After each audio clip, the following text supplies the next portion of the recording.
Hey guys, so one more video for today, and I want to talk about these Hope hubs and just basically all the Hope parts.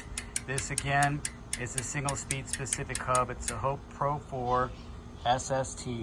As you can see, it says SST right there. And what that means is single speed trials. So what they do when they have a single speed specific hub is they make it with the free hub body shorter. You don't need to accommodate a big cassette, and you want the wider flanges of your hub shell to make a stronger wheel. So that's exactly what it does. The flanges here are wider, and then that makes this space more narrow because you don't need it. You just have one cog there for a single speed or a trials bike. So this is a single speed bike, obviously. And they upgrade it a little bit. They go with 88 points of engagement. So they have more pause in there and more points of engagement. So you can hear as it clicks, it's gonna click and engage a little bit more than a regular Hope Pro 4 hub. Hope is made in the UK, and I don't know if you know that much about Hope, but they make some amazing parts. As you've seen some of my older videos, I have the Hope, the quick release for my seat post. I have these Hope cranks, and the reason I got those Hope cranks is I was using some other cranks, and those are the Evo cranks, the ones that they just came out with last year or something. I was using some other cranks, the race face cranks, and I really liked them, but what happened was I bought the newest, lightest one, and they must have been having some manufacturing issues or something, but right here in the axle on that one, it was bending. And so when I warrantied it the second time, not even the first time, but the second time I warrantied it twice, I went ahead changed it to the 6C, which is their more enduro type of downhill type crank, and that's what you see on my S-Car Hayduk. So this crank is a little bit lighter and definitely stronger. I felt the stiffness right away.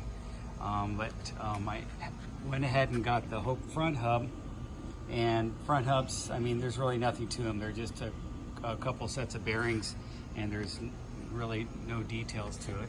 The other thing I really like from Hope is the Hope stem. And this video is all about my love for Hope parts made in the UK. So this is the Hope stem, and just look at that. Let me take this off here. But look at that machine work that they do on that that stem. It's just amazing how they machine it really nicely. And this is all machined out of one solid piece of aluminum.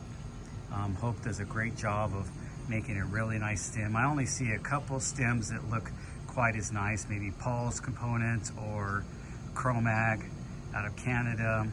And of course, Thompson. I've been using Thompson stems for years. But this one just seemed like they did such a really cool job of just machining that away as much as possible and making it look really cool. So Hope is pretty much been around for a long time. They're known for their brakes. I didn't want to get Hope brakes. I have Hope brakes on my gravel bike. You guys have seen that video, but I didn't want to get Hope brakes on this bike just because I really like the Shimano brakes, and always been a fan of Shimano brakes. And had I done it all over again, single speed, you know, I talk about my issues with bottom brackets.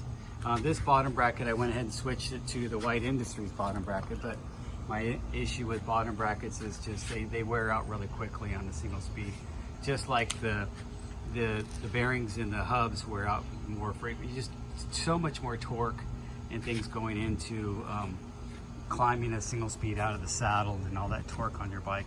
One more thing I want to talk to you guys about, and then I'm going to be putting a video and trying these things out. I already inserted them in my tires, and these Tannis Armors. Those are the foam tire inserts that are like a rim protection and a flat protection, because you can see that layer of foam that you get on the outside. And here's some of the advantages they tell you with puncture protection, increased grip, increased comfort. So really, the reason I like my tire inserts, my rim packed, is because it works as a volume spacer. You could run really low pressure and it just feels really nice. These were a little bit more difficult getting into these tires. And I'm going to compare it to a rim pack that I have on the same rim with the same tire, but I have that on my Escar Haydick. But I have this down to 14 pounds of pressure. And of course that tire insert is taking up some of the volume, but this does have a tube in there. And that was a little bit difficult getting there. My trick for using these and getting a tube in there is I used a regular gravel tube or a commuter tube. I didn't use a mountain bike tube. Just the size of it was a little bit big and it was hard to really squeeze everything in there. I didn't trim it.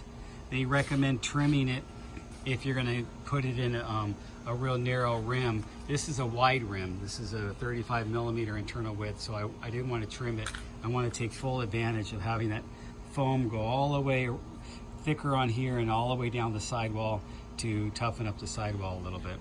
Anyway, it's I don't know, it's a hobby, you guys. It's a little bit of work to try these different things out and see if I like them. But I'll probably be using rim packed on most of my stuff, but I just wanted to try this Tannis Armor just for the fact that I can get some new life out of tires that really can't seal up really nice as a tubeless setup.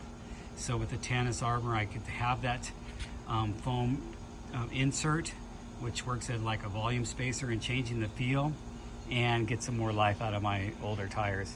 So that was my general purpose for that. Anyway, I hope you like my videos. Subscribe and like. And again, these Hope hubs are great. I'll take you out with a spin. You want to hear how the Hope hubs sound because I don't think I've made that video for you guys yet. And there we go. So thanks for watching and enjoy. Get out there and ride. It's finally a hot California days where you can ride late at night or super early in the morning, but you don't really want to be out there in the middle of the day.